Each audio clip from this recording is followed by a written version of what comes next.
ಜ್ಞಾನಧ್ವನಿ ಕೇಳುಗರಿಗೆ ನಮಸ್ಕಾರ. ನಮ್ಮ ಜೊತೆ ಇಂದು ಸವಿತಾ ಪ್ರಭಾಕರ್ ಅವರಿದ್ದಾರೆ. ಇವರು ಜಯವರ್ಧನ ಬಾಲ ಸಂಸ್ಕಾರ ಕೇಂದ್ರದ ಸಂಸ್ಥಾಪಕಿ, ಸಾಹಿತ್ಯ, ಸಂಗೀತ ಮತ್ತು ಸಮಾಜ ಸೇವೆಯಲ್ಲಿ ಆಸಕ್ತಿ ಹೊಂದಿದ್ದಾರೆ. ಇವರ 25 ಕೃತಿಗಳು ಬಿಡುಗಡೆಯಾಗಿವೆ. ಇದಲ್ಲದೆ 10 ಸಂಪಾದಿತ, ಸಹ ಸಂಪಾದಿತ ಕೃತಿಗಳನ್ನು ಇವರು ಪ್ರಕಟಿಸಿದ್ದಾರೆ. ಈ ಎಲ್ಲ ಕೃತಿಗಳನ್ನು ಸ್ನೇಹ ಬಳಗ ಮೈಸೂರು ಇವರ ವತಿಯಿಂದ ಪ್ರಕಟಿಸಿದ್ದಾರೆ. ಹಲವು ಲೇಖನಗಳನ್ನು ಇಂಗ್ಲಿಷ್ನಿಂದ ಕನ್ನಡಕ್ಕೆ ಅನುವಾದಿಸಿದ್ದಾರೆ. ಅತ್ತಿಮಬ್ಬೆ ಸಾಹಿತ್ಯ ಪ್ರಶಸ್ತಿ, ಸಾವಿತ್ರಿ ಜ್ಯೋತಿಬಾ ಫುಲೆ ಪ್ರಶಸ್ತಿ, ಕರ್ನಾಟಕ ಲೇಖಕಿಯರ ಸಂಘದಿಂದ ಕಾಕೋಳು ಸರೋಜಮ್ಮ ಕಾದಂಬರಿ ಬಹುಮಾನ, ಸವಿಗನ್ನಡ ಸಾಹಿತ್ಯ ಪ್ರಶಸ್ತಿ, ಕನ್ನಡಿಗರ ಕೂಟ, ಚೆನ್ನೈ ಅವರಿಂದ ಹಾಸ್ಯ ಲೇಖನ ಮತ್ತು ಹಾಸ್ಯ ಚುಟುಕುಗಳಿಗೆ ಬಹುಮಾನ ಸೇರಿದಂತೆ ಹಲವು ಸಂಸ್ಥೆಗಳಿಂದ ಪ್ರಶಸ್ತಿ ಹಾಗೂ ಸನ್ಮಾನಗಳು ಇವರಿಗೆ ದೊರಕಿವೆ. ಇಂದು ನಮ್ಮೊಡನೆ ಅವರ ಆಪ್ತ ಗೆಳತಿ ಹಾಗೂ ಪ್ರಸಿದ್ಧ ಕಾದಂಬರಿಕಾರ್ತಿ ದಿವಂಗತ CN ಮುಕ್ತಾ ಅವರ ಜೀವನ, ಸಾಹಿತ್ಯ ಮತ್ತು ಅವರ ವ್ಯಕ್ತಿತ್ವ ಕುರಿತು ಮಾತನಾಡಲಿದ್ದಾರೆ. ನಮಸ್ಕಾರ ಸವಿತಾ ಪ್ರಭಾಕರ್ ಅವರೇ. ನಮಸ್ತೆ ಸರ್. CN ಮುಕ್ತಾ ಅವರೊಂದಿಗೆ ನಿಮ್ಮ ಸ್ನೇಹ ಹೇಗೆ ಪ್ರಾರಂಭ ಆಯಿತು? ಅವರೊಂದಿಗಿನ ನಿಮ್ಮ ಮೊದಲ ಭೇಟಿಯ ನೆನಪನ್ನು ಹಂಚಿಕೊಳ್ತೀರಾ? ನನಗೆ ಮತ್ತು CN ಮುಕ್ತಾ ಅವ್ರಿಗೆ 20 ವರ್ಷಗಳಿಂದ ಪರಿಚಯ ಸರ್. ನಮ್ಮ ಯಜಮಾನರಿಗೆ ಮೈಸೂರಿಗೆ ಟ್ರಾನ್ಸ್ಫರ್ ಆದಾಗ CN ಮುಕ್ತಾ ಅವರ ಪರಿಚಯ ಆಯಿತು. ಆಮೇಲೆ ಆ ಪರಿಚಯ ಸ್ನೇಹ ಆಯಿತು. ಸ್ನೇಹದಿಂದ ಅದು ತುಂಬ ಆತ್ಮೀಯತೆಗೆ ಬದಲಾಯಿತು ಅಂತ ಹೇಳ್ಬೋದು. ಮೊದಲಿಗೆ ವನಿತಾವಾಣಿ ಮಾಸಪತ್ರಿಕೆ ಅಂತ ಬರ್ತಾಯಿತ್ತು, ಮೈಸೂರಲ್ಲೇ ಪ್ರಕಟ ಆಗ್ತಿತ್ತು. ಆ ಪತ್ರಿಕೆ ಸಂಪಾದಕೀಯ ಮಂಡಳಿಗೆ ನನ್ನನ್ನು ಅವರು ಸೇರಿಸ್ಕೊಂಡ್ರು. ಆವಾಗ ನಾವು ಪ್ರತಿ ತಿಂಗಳು ಅವ್ರ ಮನೆಗೆ ಹೋಗ್ತಾಯಿದ್ದೆ. ಅಲ್ಲಿ ಮೀಟಿಂಗ್ ಸಮಯದಲ್ಲಿ ಮತ್ತಷ್ಟು ಕ್ಲೋಸ್ ಆದ್ವಿ ಅಂತ ಹೇಳ್ಬೋದು. ಆಮೇಲೆ ಅವರು ಹೋಗ್ತಿದ್ದ ಕೆಲವು ಶಾಲೆಗಳಿಗೆ ನನ್ನನ್ನು ಕರ್ಕೊಂಡು ಹೋಗ್ತಿದ್ದರು. ಉದಾಹರಣೆಗೆ ಬೀರಿಹುಂಡಿ ಶಾಲೆ, ಮೊದಲ ನಾನು ಭೇಟಿಯಾಗಿದ್ದು ಬೀರಿಹುಂಡಿ ಶಾಲೆಯಲ್ಲಿ. ಅಲ್ಲಿ ಕೆಲವು ಮಕ್ಕಳ ಸ್ಪರ್ಧೆಗಳಿಗೆ ನನ್ನನ್ನು ಜಡ್ಜಾಗಿ ಕರೆದಿದ್ದರು. ನನಗೂ ತುಂಬ ಖುಷಿಯಾಗಿತ್ತು ಅವರ ಆ್ಯಕ್ಟಿವಿಟೀಸ್ ಎಲ್ಲ ನೋಡಿ. ಕೆಲವು ವರ್ಷಗಳಾದಮೇಲೆ ನನಗೆ ಅವ್ರಿಗೆ ಪರಿಚಯ ಆದಾಗ ಅವ್ರ ತಾಯಿ ಚೆನ್ನಾಗಿದ್ದರು. ಆಮೇಲೆ ಅವ್ರ ಬದುಕಿನಲ್ಲಿ ಒಂದಿಷ್ಟು ಬದಲಾವಣೆ ಆಯಿತು.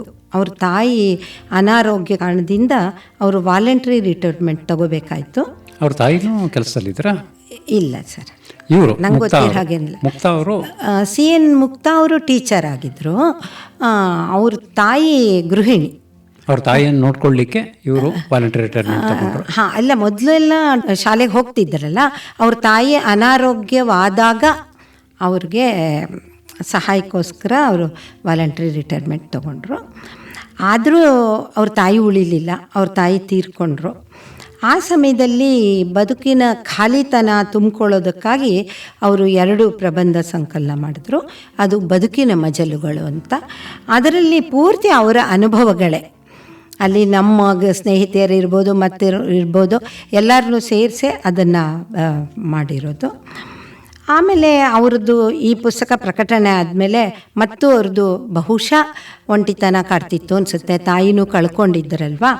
ಆಮೇಲೆ ಸ್ನೇಹ ಬಳಗ ಪುಟ್ಟ ಸಂಸ್ಥೆ ಅದು, ಅದನ್ನು ಪ್ರಾರಂಭ ಮಾಡಿದ್ದು. ಮುಕ್ತಾ ಅವರು ಆ ಸ್ನೇಹ ಬಳಗದ ಬಗ್ಗೆ ಮತ್ತೆ ನಾನು ಇನ್ನಷ್ಟು ವಿವರವಾಗಿ ಹೇಳ್ತೇನೆ ಸರ್. ಈಗ ಸದ್ಯಕ್ಕೆ ಸ್ನೇಹ ಬಳಗದ ಆಧಾರ ಸ್ತಂಭ ಆಗಿದ್ದರು ಅಂತ ಹೇಳ್ಬೋದು CN ಮುಕ್ತಾ ಅವರು ತಮ್ಮ ಜೊತೆ ಕೆಲಸ ಮಾಡೋದಕ್ಕೆ 2 ತಗೊಂಡ್ರು. BR ನಾಗರತ್ನ ಮತ್ತು ನಾನು, ಅಂದರೆ ಸವಿತಾ ಪ್ರಭಾಕರ್. ನಾವು 3 ಜನ ಆ ಸ್ನೇಹ ಬಳಗದ ಕೆಲಸ ಮಾಡ್ತಾ ಇದ್ದಿದ್ದು. ಪ್ರತಿ ವರ್ಷ ಒಂದೊಂದು ಪುಸ್ತಕ ಹೊರತರ್ತಾ ಇದ್ವಿ. ಆ ಕೆಲಸನ ನಾವು ಒಂದು ತಪಸ್ಸು ಅಂತ ತಿಳ್ಕೊಂಡು ನಾವು 3 ಜನನು ಹಗಲು ರಾತ್ರಿ ಅಂದೇ ಮಾಡ್ತಾ ಇದ್ವಿ ಸರ್. ಆಮೇಲೆ 10 ಪುಸ್ತಕಗಳ ಪ್ರಕಟಣೆ ಮುಗೀತಲ್ಲ, ನಮಗೂ ಅದು ಸಾಕು ಅನ್ನಿಸ್ತು. ಆಮೇಲೆ ಹಲವು ಕಾರ್ಯಕ್ರಮಗಳನ್ನು ಮಾಡಿದ್ವಿ. ಕಡೆಯ ಕಾರ್ಯಕ್ರಮ ಅಂದರೆ ಅವರ 75ನೇ ವರ್ಷದ ಹುಟ್ಟಿದ ಹಬ್ಬ. ಆದರೆ ಒಂದು ವಿಷಯ ಹೇಳಲೇಬೇಕು ಸರ್, ಅವರಿಗೆ ದೈಹಿಕ ತೊಂದರೆಗಳು ಎಷ್ಟೇ ಇದ್ದರೂ ಕೂಡ ಮಾನಸಿಕವಾಗಿ ಅವರು ತುಂಬ ಗಟ್ಟಿಯಾಗಿದ್ದರು. ಅವರು ಒಬ್ಬರೇ ಅನ್ಕೋತೀವಿ, ಆದರೆ ನಂಗನ್ಸುತ್ತೆ ಅವ್ರಿಗೆ ಒಂಟಿತನ ಕಾಡ್ತಿರಲಿಲ್ಲ ಅಂತ. ಯಾಕೆಂದರೆ ಅವ್ರ ಸುತ್ತ ಸ್ನೇಹಿತೆಯರು ಎಲ್ಲ ಇದ್ದರು. ಹೀಗಾಗಿ ಅವರು ಮಾನಸಿಕವಾಗಿ ಗಟ್ಟಿಯಾಗಿದ್ದರು. ಅವರು ತೀರ್ಕೊಳ್ಳೋ 2 ದಿನಗಳ ಹಿಂದೆ ಕೂಡ ನಂಗೆ ಫೋನ್ ಮಾಡಿ, ಮುಂದಿನ ವಾರ ಮನೆಗೆ ಬನ್ನಿ ಸವಿತಾ, ಏನೋ ಹೇಳಬೇಕು, ಮಾತಾಡೋಣ ಅಂದಿದ್ದರು. ಆದರೆ ಮುಂದಿನ ವಾರದಲ್ಲಿ ಅವರೇ ಇರಲಿಲ್ಲ. ಅವರ ಸ್ನೇಹದಿಂದ ನಾನು ನಿಜವಾಗ್ಲೂ ತುಂಬ ಪಡ್ಕೊಂಡಿದ್ದೀನಿ ಅಂತ ಹೇಳ್ಬೋದು. ಒಂದು ರೀತಿಯಲ್ಲಿ ಅವರು ನನಗೆ ಸಾಹಿತ್ಯದ ಗುರು ಅಂದರೂ ತಪ್ಪಾಗೋಲ್ಲ. 20 ವರ್ಷದಿಂದ ಈಚೆಗೆ ಅವರು ಪರಿಚಯ ಆದರೂ ಕೂಡ ನನ್ನ ಸಾಹಿತ್ಯಾಸಕ್ತಿಗೆ ತುಂಬ ಕೊಡುಗೆ ಕೊಟ್ಟಿದ್ದಾರೆ ಅವರು. ಅವ್ರು ಹೇಳ್ತಾ ಇದ್ದಿದ್ದು 2 ಮಾತುಗಳು ನಂಗೆ ಮರೆಯೋಕ್ಕಾಗಲ್ಲ. ನೀವು ಗಟ್ಟಿಯಾಗಬೇಕು ಸವಿತಾ, ನಿಮ್ಗೇನು ಬೇಕೋ ಅದು ಪಡ್ಕೋಬೇಕು, ಜೋರಾಗಿ ಮಾತಾಡ್ಬೇಕು, ನೀವು ಗಟ್ಟಿಯಾಗಬೇಕು, ಈ ಥರ ತುಂಬ ಸಲ ಹೇಳಿದ್ದಾರೆ. ಆಮೇಲೆ ಇನ್ನೊಂದು ಮಾತು ಅಂದರೆ, ನೀವು ತುಂಬ ಚೆನ್ನಾಗಿ ಬರೀತೀರಿ. ಅದು ಹೇಳಿದ ರೀತಿ ಹೇಗೆ ಅಂದರೆ, ನಿಮ್ಮ ಪುಸ್ತಕಗಳು ಓದ್ತಿದ್ರೆ ನನಗೆ ಸಂತೋಷನೂ ಆಗುತ್ತೆ, ಬೇಜಾರು ಆಗುತ್ತೆ ಅಂದರು. ಒಂದಿನ ಪುಸ್ತಕ ಕೊಟ್ಟು ಮಾರನೇ ದಿನ, ಅಯ್ಯೋ ಯಾಕೆ ಮುಕ್ತ ಅಂದೆ. ನಂಗೆ ಸ್ವಲ್ಪ ಆಶ್ಚರ್ಯ ಆಯಿತು. ಅದಕ್ಕೆ ಅವರು, ನೀವು ತುಂಬ ಚೆನ್ನಾಗಿ ಬರೀತೀರಿ ಅಂತ ನಂಗೆ ಸಂತೋಷ, ಆದರೆ ಕಡಿಮೆ ಬರೀತೀರಿ ಅಂತ ಬೇಜಾರು. ನೀವು ಪ್ರತಿದಿನ 5 ಪುಟನಾರು ಬರಿತೀನಿ ಅಂತ ಗುರಿ ಇಟ್ಕೊಳ್ಳಿ ಅಂತ ಹೇಳ್ತಾಯಿದ್ರು.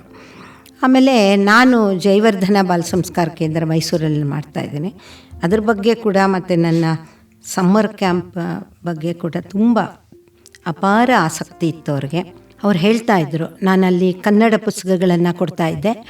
1-2 ಸತಿ ಅವರು ಹಣ ಕೊಟ್ಟು ಇದರಲ್ಲೇ ನೀವು ಪುಸ್ತಕ ಕೊಡಿ ಮಕ್ಕಳಿಗೆ ಅಂತ ಹೇಳಿದರು. ಆಮೇಲೆ ಹೇಳ್ತಾಯಿದ್ರು, ಮಕ್ಕಳಲ್ಲಿ ಕನ್ನಡ ಪ್ರೀತಿ ಹೆಚ್ಚು ಮಾಡಬೇಕು ನೀವು, ಬರೀ ಸಂಗೀತ ಅಲ್ಲ. ಹಾಗೆ ನಾನು ಕನ್ನಡ ಹಾಡುಗಳು, ಅದರಲ್ಲಿ ಬರೋ ಅರ್ಥ, ಸಮಾನಾರ್ಥ ಎಲ್ಲ ಕಲಿಸ್ತಿದ್ದೀನಿ ಅಂತ ಅವ್ರಿಗೆ ಹೇಳ್ತಾ ಇದ್ದೆ. ಅವರು ತುಂಬ ಸಂತೋಷ ಪಡ್ತಾಯಿದ್ರು ಸರ್.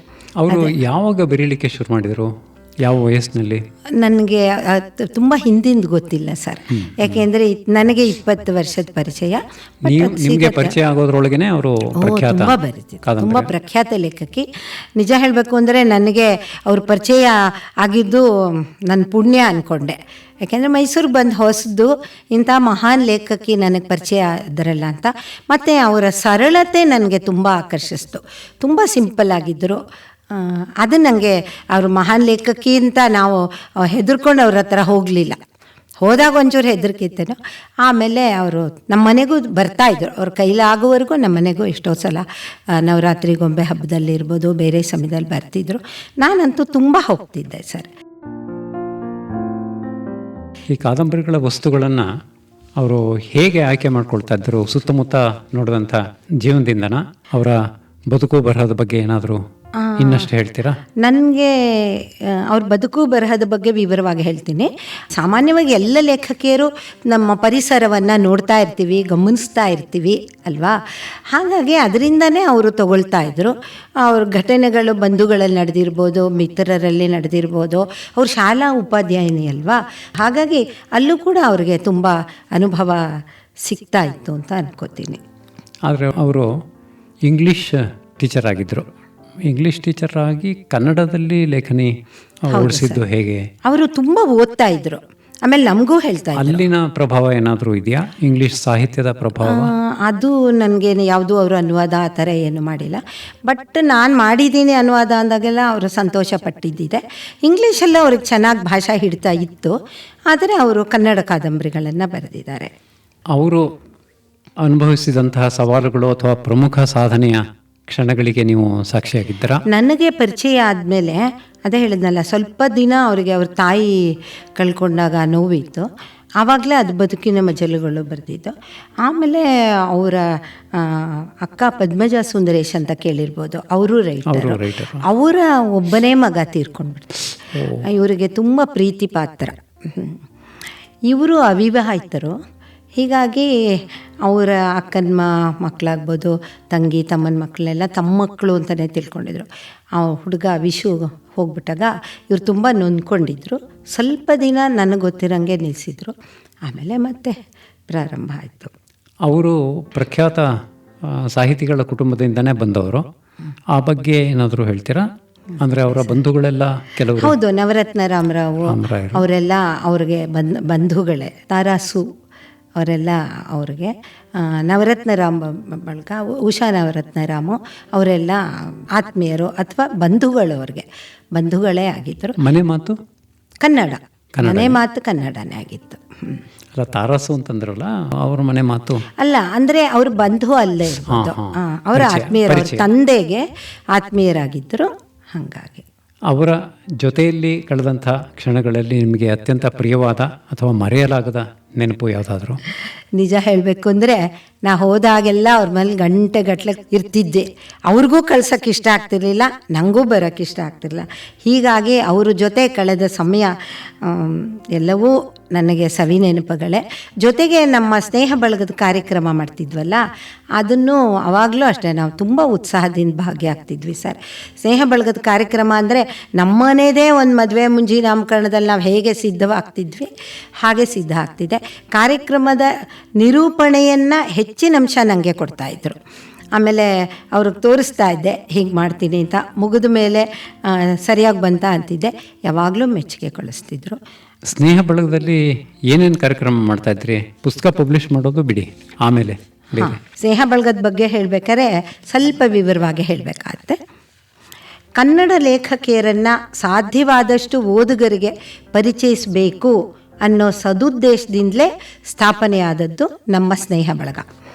ಈ ಸಂಘವನ್ನು ಸ್ಥಾಪಿಸಲು ಪ್ರೇರಣೆ ನೀಡಿದವರು ಅಂದರೆ ನಿಮಗೆ ಗೊತ್ತಿರ್ಬೋದು, KS ರತ್ನಮ್ಮನವರು. ಮೈಸೂರಿನಲ್ಲಿ ಲೇಖಕಿಯರ ಸಂಘದ ಅಧ್ಯಕ್ಷೆ ಆಗಿದ್ದರು. ಇದು CN ಮುಕ್ತಾರ್ ಅವರ ನೇತೃತ್ವದಲ್ಲೇ ಪ್ರಾರಂಭವಾಯಿತು. ಇದರಲ್ಲಿ ಇದ್ದುದು ನಾವು 3 ಜನ ಸರ್, CN ಮುಕ್ತಾ, BR ನಾಗರತ್ನ ಮತ್ತು ನಾನು. ಆಮೇಲೆ ರತ್ನಮ್ಮ ಹೇಳಿದ್ದರಂತೆ, ತುಂಬ ಜನನ ತಗೋಬೇಡಿ, ನೀವೊಂದು 2-3 ಜನನೇ ಸೇರಿಕೊಂಡು ಮಾಡಿ, ತುಂಬ ಚೆನ್ನಾಗಿ ಬರುತ್ತೆ ಅಂತ ಹೇಳ್ತಿದ್ರು. ಆದರೆ ನಾವು ಸ್ನೇಹ ಬಳಗದಲ್ಲಿ ನಾವು 3 ಜನ ಇದ್ದರೂ ಕೂಡ ಬಹಳಷ್ಟು ಸಾಹಿತ್ಯ ಪ್ರಿಯರು ನಮ್ಮ ಜೊತೆ ಕೈ ಜೋಡಿಸ್ತಿದ್ರು, ಬೇರೆ ಬೇರೆ ರೀತಿಯಲ್ಲಿ ನಮಗೆ ಸಹಾಯ ಮಾಡ್ತಿದ್ರು. ಆಮೇಲೆ ನಮ್ಮ ಪ್ರಕಾಶಕರು ಶ್ರೀ ನಿಡ್ಸಾಲೆ ಪುಟ್ಟಸ್ವಾಮಯ್ಯನವರು, ಅವರು ಬೆಂಗಳೂರಿನಲ್ಲಿದ್ದಾರೆ, ನೀವು ಕೇಳಿರ್ಬೋದು. ಅವರ ಸಹಕಾರದಿಂದ ನಾವು 10 ಪುಸ್ತಕಗಳನ್ನು ಹೊರತಂದ್ವಿ. ಕಥಾ ಸಂಚಯ, ಮಕ್ಕಳ ಕಥಾ ಸಂಕಲನ, ಕಾವ್ಯ ಸಂಕಲನ, ಲಲಿತ ಪ್ರಬಂಧ, ಹಾಸ್ಯ ಸಂಕಲನ, ಅನುವಾದಿತ ಕಥೆಗಳು ಇತ್ಯಾದಿ. ತುಂಬ ಲೇಖಕಿಯರು ನಮ್ಮ ಕರೆಗೆ ಸ್ಪಂದಿಸಿದ್ರು.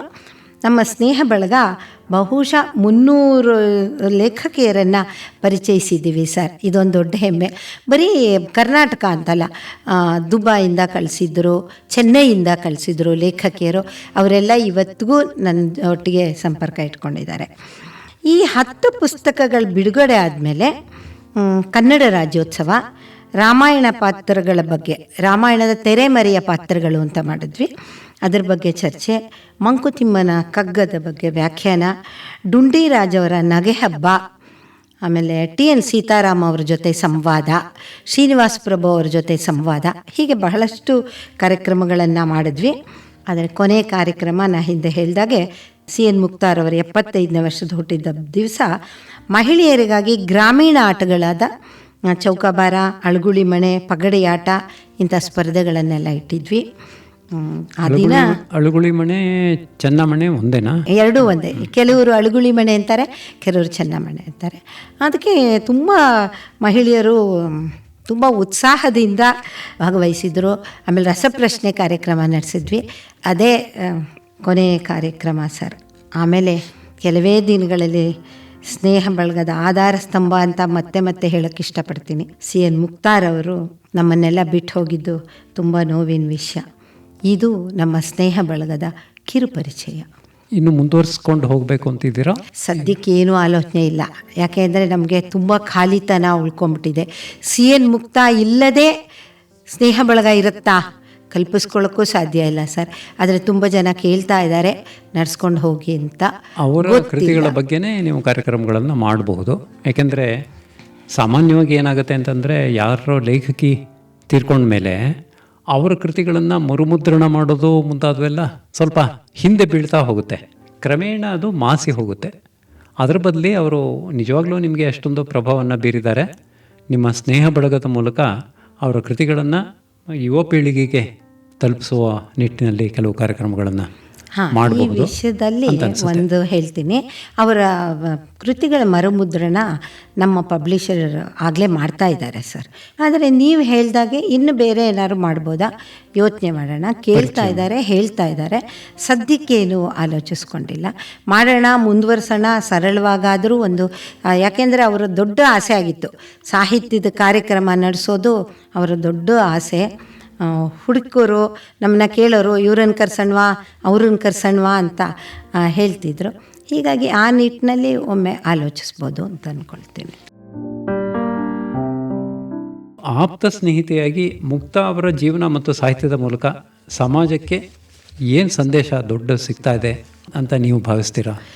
ನನಗೆ ತಿಳಿದ ಮಟ್ಟಿಗೆ ಅವರು ಯಾವಾಗಲೂ ಪಾಸಿಟಿವ್ ಆಗಿ ಥಿಂಕ್ ಮಾಡ್ತಾಯಿದ್ರು ಅಂತ.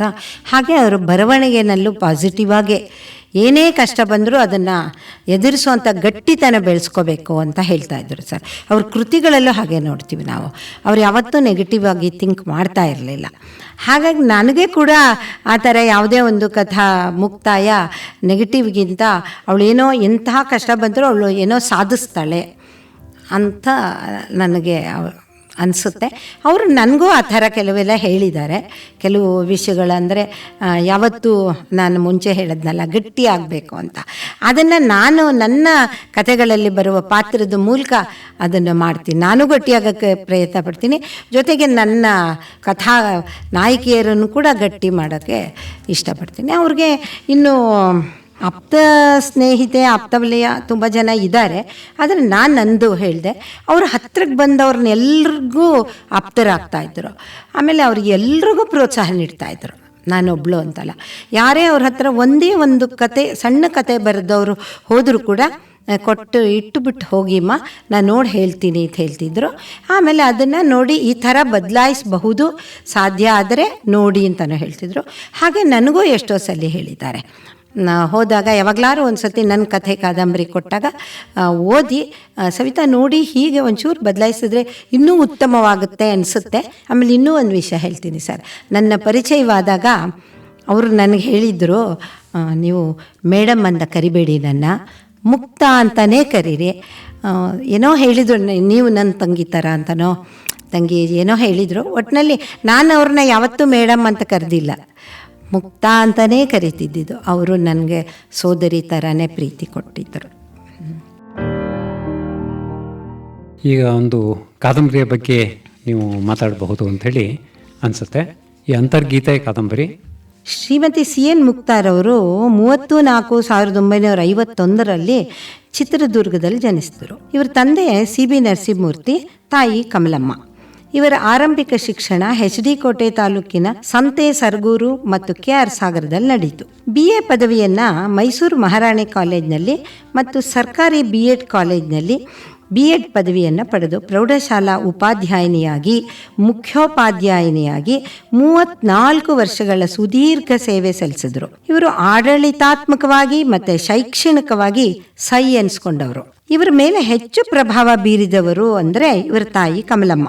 ಇವರ ಸಾಹಿತ್ಯಕ್ಕೆ ಪ್ರೇರಣೆಯಾಗಿ ನಿಂತವರು ಜಯಮ್ಮ ಮೇಡಮ್ ಮತ್ತು ಅವರ ತಮ್ಮನ ಹೆಂಡತಿ ರಾಜೇಶ್ವರಿ ಭಾರತಿ.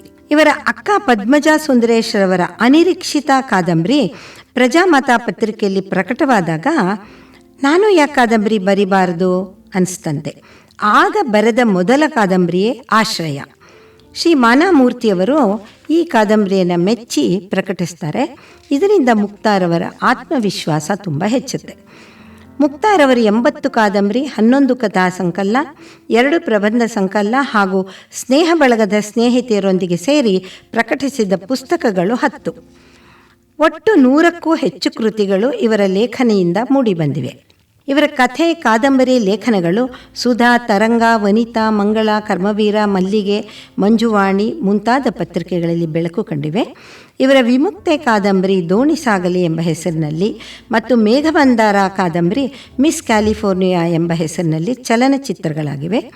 ಇವರ ಕ್ಷಮೆಯ ಧರಿತ್ರಿ, ಗೆಲುವಿನ ಹೆಜ್ಜೆ, ಸುಖದ ಸೋಪಾನ, ಅಮೃತಮಯಿ, ಮೌನರಾಗ, ಜೀವನ ಚಕ್ರ ಕಾದಂಬರಿಗಳು ದೂರದರ್ಶನದಲ್ಲಿ ಧಾರಾವಾಹಿಯಾಗಿ ಪ್ರಸಾರವಾಗಿ ಜನಮೆಚ್ಚುಗೆಗೆ ಪಾತ್ರವಾಗಿದೆ.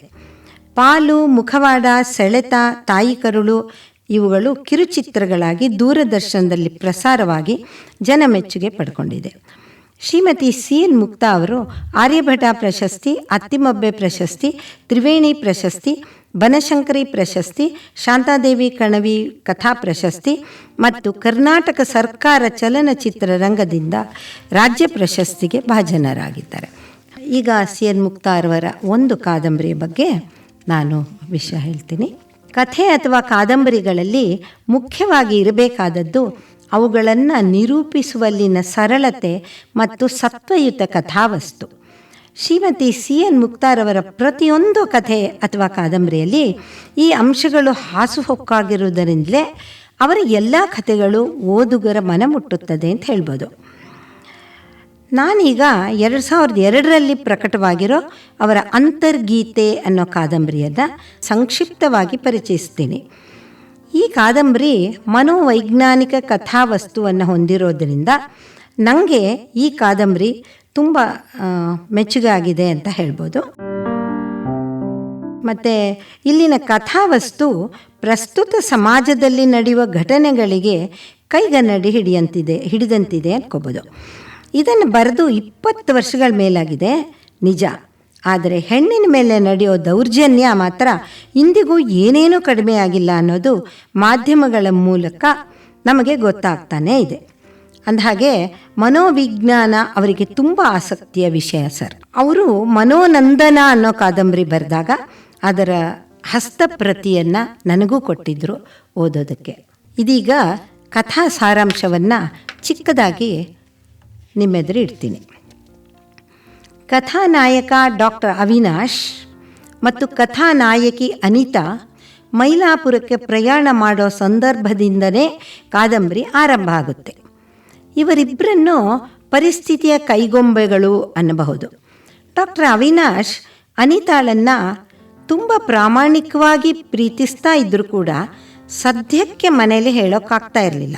ಯಾಕೆ ಅಂದರೆ ಅವನ ತಾಯಿ ತುಂಬ ಸಂಪ್ರದಾಯಸ್ಥ ಸ್ವಭಾವದವರು, ಜೊತೆಗೆ ಅವನ ತಂಗಿ ಮದುವೆ ಕೂಡ ಆಗಬೇಕಾಗಿರುತ್ತೆ.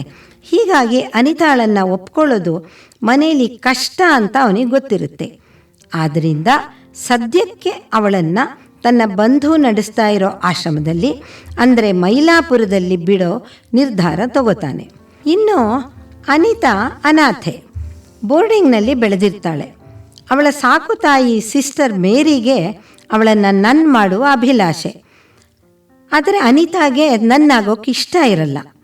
ಆದರೆ ಅಂಥ ಸಂದರ್ಭ ತುಂಬ ಹತ್ತಿರಕ್ಕೆ ಬಂದಾಗ ಅವಳು ವಿಧಿ ಇಲ್ಲದೆ ಬೋರ್ಡಿಂಗ್ ಬಿಟ್ಟು ಡಾಕ್ಟರ್ ಅವಿನಾಶ್ ಹತ್ತಿರಕ್ಕೆ ಬರ್ತಾಳೆ. ಯಾಕೆಂದರೆ ಅವಳು ಕೂಡ ಡಾಕ್ಟರ್ ಅವಿನಾಶ್ನ ಇಷ್ಟಪಟ್ಟಿರ್ತಾಳೆ. ಆ ಸಮಯದಲ್ಲಿ ಅವಿನಾಶ್ ಅವಳನ್ನು ಕರ್ಕೊಂಡು ಬೆಳದಿಂಗಳ ರಾತ್ರಿಯಲ್ಲಿ ಬೆಂಗಳೂರಿನಿಂದ ಸುಮಾರು 80 ಮೈಲಿ ದೂರದಲ್ಲಿರೋ ಆಶ್ರಮಕ್ಕೆ ಕರ್ಕೊಂಡು ಹೊರಟಿರ್ತಾನೆ.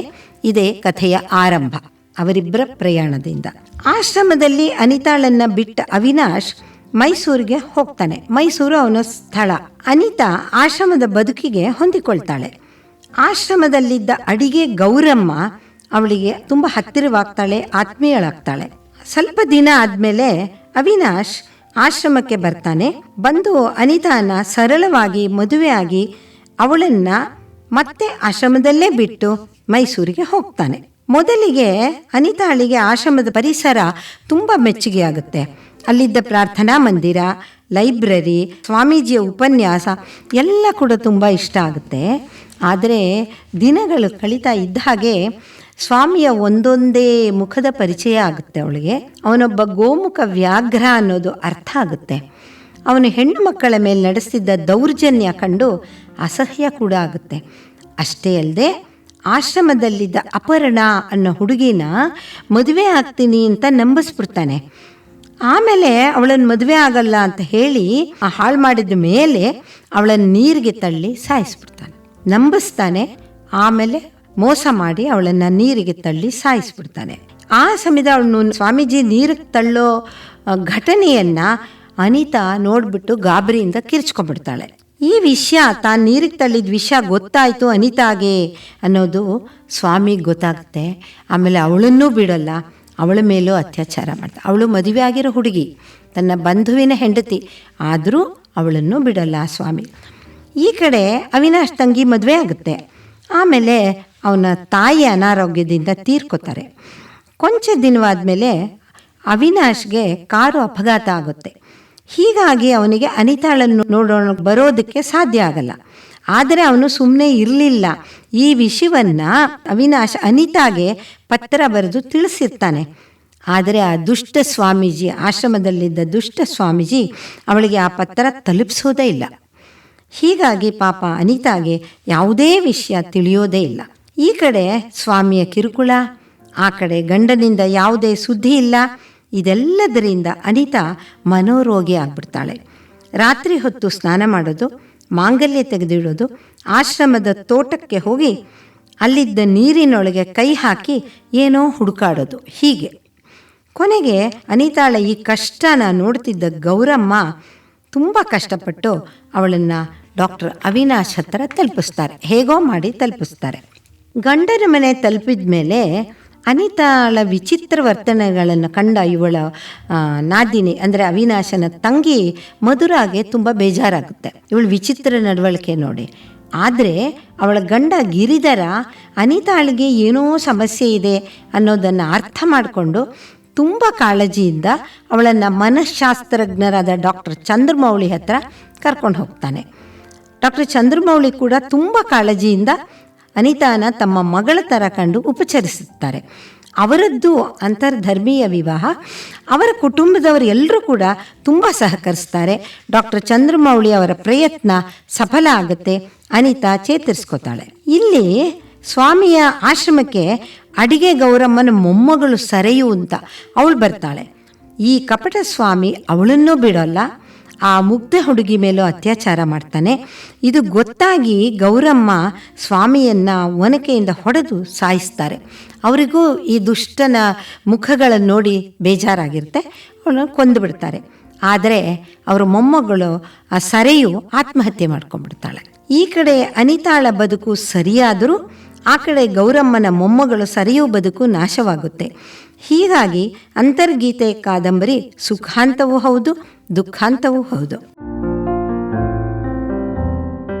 ಇಲ್ಲಿ ಮುಖ್ಯ ಪಾತ್ರಗಳನ್ನು ಗಮನಿಸ್ತಾ ಹೋದರೆ ಅನಿತಾ ಮತ್ತು ಅವಿನಾಶ್ ಇಬ್ಬರು ಪರಿಸ್ಥಿತಿಯ ಕೈಗೊಂಬೆಗಳು ಅನ್ಬೋದು. ಅವಿನಾಶ್ಗೆ ತನ್ನ ಪ್ರೀತಿಯನ್ನು ಮನೆಯವರಿಗೆ ಹೇಳೋಕ್ಕಾಗ್ತಾ ಇರಲ್ಲ. ಅನಿತಾಗೆ ಇಷ್ಟ ಇಲ್ಲದೇ ಇದ್ದರೂ ಆ ಕಪಟ ಸ್ವಾಮಿ ಆಶ್ರಮದಲ್ಲಿ ಕಾಲ ಕಳಿಬೇಕಾಗುತ್ತೆ.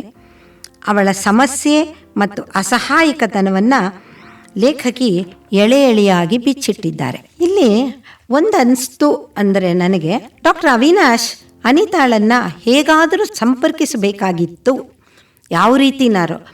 ಇದರಿಂದ ನಮಗೆ ಓದುಗರಿಗೆ ಏನು ಗೊತ್ತಾಗುತ್ತೆ ಅಂದರೆ, ಯಾವುದೇ ಹೆಣ್ಣು ಮಕ್ಕಳನ್ನು ಆಶ್ರಮ, ಹಾಸ್ಟೆಲ್ ಇಂಥ ಕಡೆ ಬಿಟ್ಟು ಅವರು ಸುಖವಾಗಿದ್ದಾರೆ ಅಂತ ನಂಬಿಕೊಂಡು ಸುಮ್ಮನಾಗಬಾರ್ದು, ನಿರಾಳವಾಗಬಾರ್ದು ಅನ್ನೋದನ್ನು ನಾವು ಈ ಪಾತ್ರದ ಇನ್ನೊಂದು ಕೋನದಿಂದ ಗಮನಿಸ್ಬೋದು. ಆದರೂ ಅವಿನಾಶ್ ಸ್ವಾಮಿ ಮೇಲೆ ಇಟ್ಟಿದ್ದ ಅಪಾರ ನಂಬಿಕೆಯೇ ಇಂಥ ದುರಂತಕ್ಕೆ ಕಾರಣ ಆಗಿ ಹೋಯಿತು. ಬಂಧು ಅನ್ನಿಸಿಕೊಂಡಿದ್ದ ಸ್ವಾಮಿನೇ ನಂಬಿಕೆ ದ್ರೋಹ ಮಾಡಿಬಿಟ್ಟಿದ್ದು ಅವನ ಬದುಕಿನ ದೊಡ್ಡ ದುರಂತ ಅಂತ ಹೇಳ್ಬೋದು. ಇನ್ನು ಡಾಕ್ಟರ್ ಅವಿನಾಶ್ ತಂಗಿ ಮಧುರಾಗೆ ಅತ್ತಿಗೆ ಮೇಲೆ ಬೇಸರ ಇರೋದು ಸಹಜವಾಗಿ ಕಾಣುತ್ತೆ. ಅವಳ ವಿಚಿತ್ರ ನಡವಳಿಕೆ ಇವಳಿಗೆ ಅಸಹಜ ಅನಿಸಿರುತ್ತೆ. ಆದರೆ ಅವಳ ಗಂಡ ಗಿರಿಧರ ಅನಿತಾ ಬಗ್ಗೆ ತಗೊಳ್ಳೋ ಕಾಳಜಿ ಇದೆಯಲ್ಲ, ಅದು ತುಂಬ ಮೆಚ್ಚುಗೆ ಆಗುತ್ತೆ.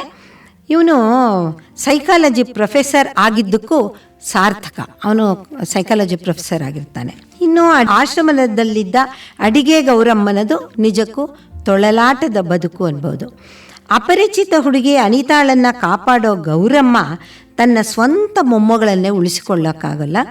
ಈಕೆಯನ್ನು ವಿಧಿವಂಚಿತೆ ಅನ್ನಬಹುದು. ದೂರದ ಬೆಟ್ಟ ನುಣ್ಣಗೆ ಅನ್ನೋ ಹಾಗೆ ಅಷ್ಟೊಂದು ಸುಂದರವಾದ ಆಶ್ರಮದಲ್ಲಿದ್ದ ಮೋಸಗಾರ ಸ್ವಾಮಿಯ ದುಷ್ಟ ಮುಖದ ಪರಿಚಯ ಆದಾಗ ಅಬ್ಬಾ ಪ್ರಪಂಚವೇ ಅಂತ ಜಿಗುಪ್ಸೆ ಆಗೋದಂತೂ ಖಂಡಿತ. ಬೆಳ್ಳಗಿರೋದೆಲ್ಲ ಹಾಲಲ್ಲ ಅನ್ನೋ ಹಾಗೆ ಕಾವಿ ತೊಟ್ಟೋರೆಲ್ಲ ಒಳ್ಳೆಯವರಲ್ಲ ಅಂತಲೂ ಹೇಳಬಹುದು ಅಲ್ವೇ. ಇನ್ನು ಡಾಕ್ಟರ್ ಚಂದ್ರಮೌಳಿಯವರ ನಿಜಕ್ಕೂ ಅವರು ದೇವತಾ ಮನುಷ್ಯ. ಅವರು ಅನಿತಾ ಬಗ್ಗೆ ತೋರಿಸೋ ಕಾಳಜಿ ನಿಜಕ್ಕೂ ಅದ್ಭುತ. ವೈದ್ಯೋ ನಾರಾಯಣೋ ಹರಿಹಿ ಅನ್ನೋ ಮಾತಿಗೆ ತಕ್ಕ ಹಾಗೆ ಇವರು ನಡ್ಕೋತಾರೆ. ಅನಿತಾಗೋಸ್ಕರ ಮೈಲಾಪುರಕ್ಕೂ ಹೋಗಿ ಬರ್ತಾರೆ, ಆ ಸ್ವಾಮಿ ಆಶ್ರಮಕ್ಕೆ. ಈ ಸಹೃದಯೆ ದೇಹಕ್ಕೆ ಕಾಯಿಲೆ ಬರೋ ಹಾಗೆ ಮನಸ್ಸಿಗೂ ಕಾಯಿಲೆ ಬರುತ್ತೆ. ದೇಹದ ತೊಂದರೆ ವಾಸಿ ಆಗೋ ಹಾಗೆ ಮನಸ್ಸಿನ ಕಾಯಿಲೆನೂ ದೂರ ಆಗುತ್ತೆ ಅಂತ ಭರವಸೆ ಕೊಡುತ್ತೆ ಡಾಕ್ಟರ್ ಚಂದ್ರಮೌಳಿ ಅವರ ಪಾತ್ರ. ನನ್ನ ದೃಷ್ಟಿನಲ್ಲಿ ಇವರೇ ನಿಜವಾದ ಕಥಾನಾಯಕ. ಒಟ್ಟಿನಲ್ಲಿ ಈ ಕಾದಂಬರಿ ಬದುಕಿನ ಮೌಲ್ಯಗಳನ್ನು ತಿಳಿಸಿ ಓದುಗರಿಗೆ ಜೀವನ ಪಾಠ ಕಲಿಸುತ್ತದೆ ಅನ್ನಬಹುದು. ಇಂತಹ ಅತ್ಯುತ್ತಮ ಮನೋವೈಜ್ಞಾನಿಕ ಕಾದಂಬರಿಯನ್ನು ಸಾಹಿತ್ಯ ಲೋಕಕ್ಕೆ ನೀಡಿದ ಲೇಖಕಿ CN ಮುಕ್ತಾರ್ ಅವರು ಇನ್ನೂ ಕೆಲ ಕಾಲ ಬದುಕಿದ್ದರೆ ಮತ್ತಷ್ಟು ಇಂತಹ ಉತ್ತಮ ಕಾದಂಬರಿಗಳನ್ನು ಸಾಹಿತ್ಯ ಪ್ರಪಂಚಕ್ಕೆ ನೀಡುತ್ತಿದ್ದರು ಎನ್ನುವುದರಲ್ಲಿ ಖಂಡಿತ ಸಂಶಯವಿಲ್ಲ. CN ಮುಕ್ತಾರ್ ಅವರ ಬಗ್ಗೆ ಹಲವು ವಿಷಯಗಳನ್ನು ಹಂಚಿಕೊಳ್ಳಲು ಅವಕಾಶ ಮಾಡಿಕೊಟ್ಟ ಜ್ಞಾನಧ್ವನಿ ಚಾನೆಲ್ನವರಿಗೆ ನನ್ನ ಧನ್ಯವಾದಗಳು. CN ಮುಕ್ತಾ ಬಗ್ಗೆ ಅತ್ಯಂತ ಅದ್ಭುತವಾಗಿ ತಾವು ಸ್ಮರಣೆಯನ್ನು ಮಾಡಿದ್ದೀರಾ, ಅವರ ಕಾದಂಬರಿಯನ್ನು ಪರಿಚಯ ಮಾಡಿಕೊಟ್ಟಿದ್ದೀರಾ. ತಮಗೆ ಧನ್ಯವಾದಗಳು. ನಮಸ್ಕಾರ. ನಮಸ್ಕಾರ ಸರ್.